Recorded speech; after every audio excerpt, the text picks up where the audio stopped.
Oi, Eliane, bom dia. Bom dia, Raíssa e Carolina, ouvintes. Bom dia, Eliane. Bom, queria te ouvir sobre essa reunião. O presidente Lula, que decidiu entrar pessoalmente no caso da Braskem, chamou essa reunião para logo mais, com diversas autoridades e políticos de Alagoas. Vão estar, por exemplo, sentado na mesma mesa Renan Calheiros e Arthur Lira também?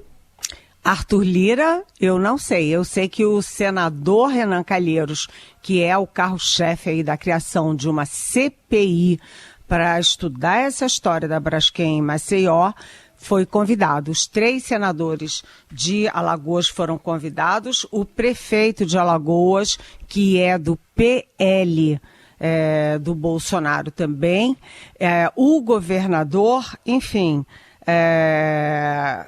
o governo federal demorou um pouco, mas vai ter que agir, né? É uma situação muito grave. As imagens de ontem são, assim, apavorantes. A gente vê o antes e o depois, né, enfim, da invasão de água ali na Lagoa de Mundaú, que é uma lagoa linda, né? E que é uma lagoa importantíssima para a cidade de Maceió, né? E agora tem que fazer alguma coisa.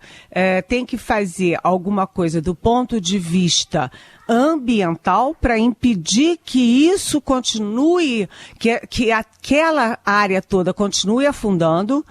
Tem que fazer alguma coisa para proteger as famílias que que tiveram que sair das suas casas, abandonar tudo para trás, começar tudo de novo, né? E tem que fazer alguma coisa também para responsabilizar a empresa, né, a empresa Braskem, porque o acordo que foi fechado entre a Prefeitura de Maceió e a Braskem é considerado, assim, ridículo, porque a Braskem é a culpada, é a principal culpada, e a Braskem, além de tudo, ela acaba sendo recompensada, paga uma ninharia para quem perdeu a sua casa e fica dona dos terrenos. Ou seja, ela está sendo recompensada pelo crime ambiental.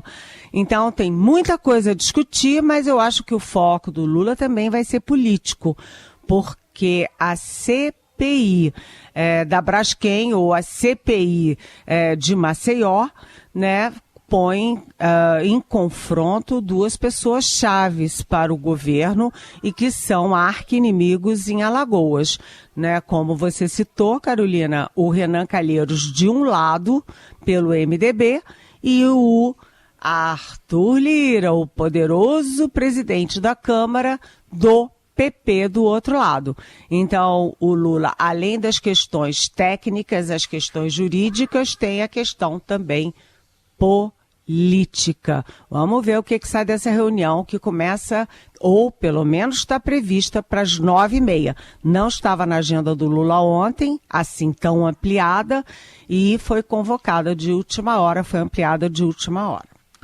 Tudo bem, vamos acompanhar e trazer detalhes também, atualizando lá no portal do Estadão e aqui no Eldorado. Eliane, hoje, terça-feira, amanhã, esses próximos dias são importantes, até porque está vindo aí o recesso parlamentar. O governo está esperando votações daquela agenda econômica, enfim, o que pode efetivamente ser votado? Pois é, olha, aí é que tá, né? O governo agora está correndo atrás de liberar as emendas, liberar os recursos para deputados e senadores da base aliada. Por quê? Porque o tempo está se esgotando para aprovar a pauta econômica. Então, ontem, o nosso Estadão já deu uma informação preciosa, né, de que o governo saiu correndo às pressas para liberar mais de 70 milhões de reais para o Amapá. E o Amapá é o estado do senador Davi Alcolumbre. O Davi Alcolumbre, que foi presidente do Senado e que é candidato a voltar agora em fevereiro à presidência do Senado. E, além disso, ele é presidente da Comissão de Constituição e Justiça do Senado e depois, olha só, 3 dias depois dele marcar a sabatina, tanto do Paulo Gonet para a PGR, quanto do Flávio Dino para o STF, né, o dinheiro das emendas do Amapá saiu. Então, agora também o ministro da Secretaria de Relações Institucionais, ou seja, o articulador político do governo, Alexandre Padilha, também prometeu que todas as emendas de transferência especial, ou seja, que saem da União e caem direto no caixa das prefeituras, que são chamadas as emendas PIX, porque são diretos, né? Serão pagas até o final de dezembro. Até o final desse mês, 100% dessas emendas serão aprovadas, né? Por quê? Porque o governo tem pressa e o Congresso não está com pressa nenhuma de aprovar, né, a reforma tributária. A medida provisória que trata da subvenção do ICMS para empresas, que é a fonte de rendas mais esperada pelo Ministério da Fazenda e pelo ministro Fernando Haddad. Também, hoje, os senadores devem votar, já no início da tarde, aquele projeto que cria a taxação das apostas esportivas online, aquelas chamadas de bets, né? São 134 empresas que já se mostraram interessadas em vir para o Brasil, né, e para operar aqui no mercado. Então, hoje a expectativa é de que tenha novidades na reforma tributária, na taxação das bets, na questão aí do ICMS das empresas, enfim, vamos ver, porque é agora, semana que vem ou nunca. É bem isso mesmo. Eliane Cantanhede conosco de Brasília para falar agora sobre a pauta econômica. O ministro da Fazenda, Fernando Haddad, já disse que espera que a Selic, né, a taxa de juros brasileira, caia para 11,75% na próxima reunião do Copom, que começa hoje, se encerra amanhã. Foi durante aquela conferência eleitoral ali do PT, um evento preparatório aí para o partido para as eleições municipais do ano que vem. Eliane, nesse panorama, se algo der errado, sempre dá para apontar o dedo para o presidente do Banco Central, né?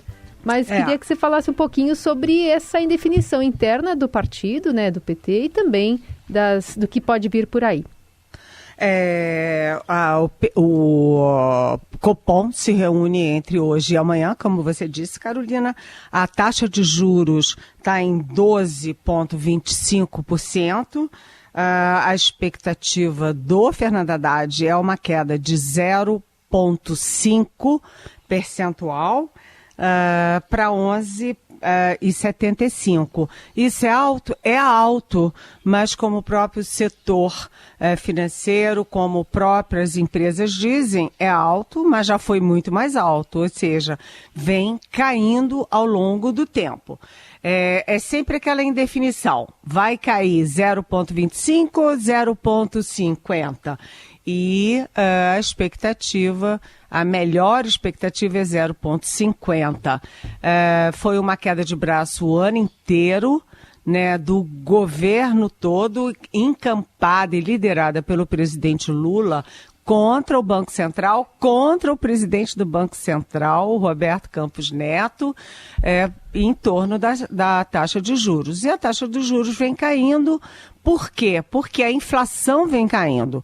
Não é por causa da pressão política, é porque a questão técnica está sendo resolvida. Ou seja, se cai a inflação, você pode abaixar os juros. Se a inflação sobe, você aumenta os juros para segurar a inflação, que é devastadora para a economia.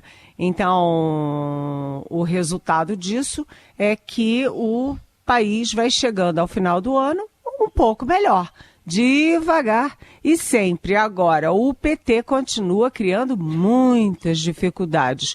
A minha coluna de hoje do Estadão, inclusive, é sobre o Fernando Haddad, ministro da Economia, que é petista, espremido entre o centrão de um lado e o PT do outro. Então, é uma voracidade de um lado, uma voracidade do outro. O centrão porque quer emendas, cargos, etc. E o governo vai abrindo o cofre, como a gente acabou de falar. Já o PT, que reclama tanto do Centrão, diz que o Centrão de direita é um aliado incômodo, um aliado voraz, né? Ganancioso, mas o PT também, né? E eu acho que a frase da semana é a frase do líder do governo na Câmara, o petista José Guimarães. E a frase dele qual é? Olha, gente, se não gastar, né, se ficar com essa história de déficit, priorizar o déficit zero e não gastar, a gente vai perder as eleições. Ou seja, o PT perde as eleições. O PT já está em 10º lugar. Ele está em 10º lugar no ranking dos partidos donos de prefeituras. Então, veja bem, é a terceira vez, quarta vez, aliás, né? Porque você teve os 2 mandatos do Lula, um mandato inteiro da Dilma, meio mandato da Dilma e agora mais um mandato do Lula, já é o 5º mandato do PT, e o partido só tem, está aí em 10º lugar no ranking das prefeituras.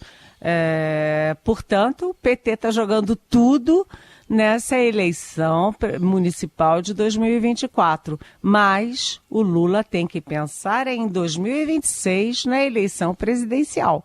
Porque se tiver déficit alto, se a economia estiver patinando, não tem reeleição, ou reeleição, ou Lula não faz o sucessor. E como o Fernando Haddad tentou ensinar para Gleice Hoffmann, presidente do partido, para o Lindbergh Faria, deputado federal, para o próprio líder José Guimarães, né? Os governos anteriores tiveram déficit de mais de R$1 trilhão e o Brasil não cresceu. Portanto, essa justificativa petista de que, olha, o déficit é uma besteira, deixa ter déficit para ter crescimento, isso é só uma desculpa para o PT gastar e tentar vencer as eleições de 2024. Muito bem, tudo amarrado aí, política e economia. Só aproveitando, Eliane, que você falou da inflação, porque é ela que baliza, né, muitas decisões do Banco Central. Acabou de sair o índice do mês de novembro, subiu 0,28%, segundo o IBGE, o IPCA. E em outubro tinha sido 0,24%, então deu uma subidinha puxada por alimentos e bebidas. Se a gente considerar os últimos 12 meses, que é o que os economistas contam, nessa janela de 12 meses, está em 4,68%. E no ano, pegando só o ano agora, de janeiro a novembro, está em 4,04%, então deu uma subidinha aqui a inflação, viu, Helene? Pois é, deu uma subidinha, mas está dentro da meta, né? Dentro da meta. Da meta, não está no centro da meta, mas está dentro da meta ampliada, né? Isso. Então, essa pequena variação não justifica o Banco Central ter um corte menor de juros, né? Não justifica. De qualquer jeito, a inflação caiu, né? Certamente. Bom, amanhã tem uma reunião entre os presidentes da Venezuela e da Guiana para tratar dessa crise, né, provocada pela Venezuela. O ministro da Defesa, o ministro José Múcio, falando sobre o assunto. O Brasil deve participar com o assessor do presidente Lula, o ex-ministro Celso Amorim, mas o ministro da Defesa mandou um recado para a Venezuela dizendo que as tropas não passarão pelo território brasileiro. A gente vai ouvir o que ele disse para você comentar, Helene. Qual é a componente disso? a preservação da integridade do nosso território. Então, temos uma fronteira, eles só chegarão a Guiânia passando, se passasse por território brasileiro, que nós não vamos permitir em hipótese nenhuma. Né? Então ele tem uma possibilidade de... Isso é uma manobra política dele. Se fosse perto das eleições não me preocuparia muito, mas ele não vai conseguir passar um ano inventando, adiando o problema, alguma coisa vai acontecer. Ele tem a chance de entrar pelo mar, lá pela frente, colocar uma bandeira e dizer que chegou no território desse equipe, que é inóspito, é uma floresta gigantesca, a topografia é uma catástrofe, não dá para chegar por lá. Ele tem 127 mil homens, as forças, a Guiana tem 3.700. Então isso é uma coisa que o embate não acontecerá, Guiânia versus Venezuela. E aí, Eliane, como é que você vê essa reação aí e o Brasil participando dessa negociação?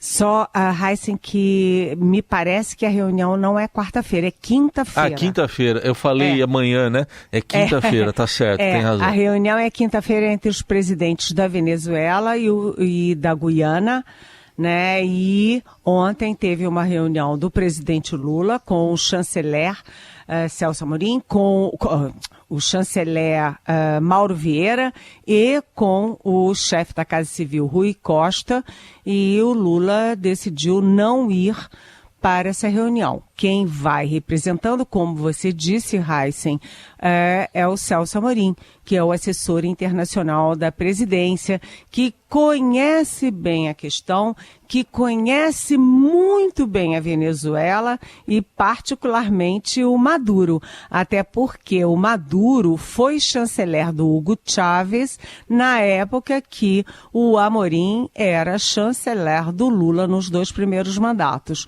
Então, por que o Lula não quis ir? Porque, na verdade, o Brasil avalia que não tem o que negociar. Negociar é o seguinte, um recua um tanto, o outro recua o outro e chega ao meio termo. E a avaliação que está crescendo, não apenas no Brasil, mas aqui na região, é de que, na verdade, o que precisa é um recuo do Maduro. Foi o Maduro que partiu para a guerra, né? Guerra no sentido, partiu para a ignorância, vamos dizer assim, em relação à Guiana. É ele que ameaça anexar território, 70% do território da Guiana. Portanto, ele que age unilateralmente, ele que tem que ser contido. A Guiana não tem que ceder nada. Agora, essa declaração do ministro José Múcio da Defesa é muito importante e foi feita, inclusive, num evento da Marinha. E essa declaração é o seguinte: não passarão. Ou seja, é muito difícil a Venezuela tentar invadir a Guiana na fronteira entre os 2 países, porque a vegetação, a topografia são muito desfavoráveis à invasão de tropas. E a única estrada que tem entre Venezuela e Guiana é atravessando Roraima, que é território brasileiro. Ou seja, por aí eles não vão. A única alternativa, portanto, será por mar, né? Pela área pelo mar territorial. E aí a Marinha também inclusive já soltou nota dizendo, olha, estamos atentos e enfim, vamos garantir a estabilidade da América do Sul, estabilidade política, estabilidade territorial, estabilidade diplomática que o Maduro está ameaçando. Então, o recado está bem dado. Olha, Maduro, não vem, que não tem. Eli, para a gente encerrar, queria que você comentasse um pouquinho a investigação agora, a partir da Polícia Federal, também convocando o X, né, o ex-Twitter, para explicar o ataque hacker ao perfil da primeira-dama Janja Lula da Silva na plataforma. Isso é crime. É um crime contra qualquer pessoa. Você entrar na conta de qualquer pessoa. E você entrar na conta da primeira-dama é ainda mais grave, porque, enfim, a conversa da primeira-dama, qualquer coisa pode virar motivo de fake news, de fofoca, de escândalo, enfim, pode ser deturpado, pode ser editado. Então, é grave, né? E a Polícia Federal já está agindo, a Advocacia Geral da União já está tomando providências em relação ao Twitter, que agora se chama X. E aqui vai a nossa solidariedade à Janja, como a qualquer pessoa que sofra esse tipo de ataque. É crime e como qualquer crime tem que ser punido. Achar os responsáveis e punir drasticamente.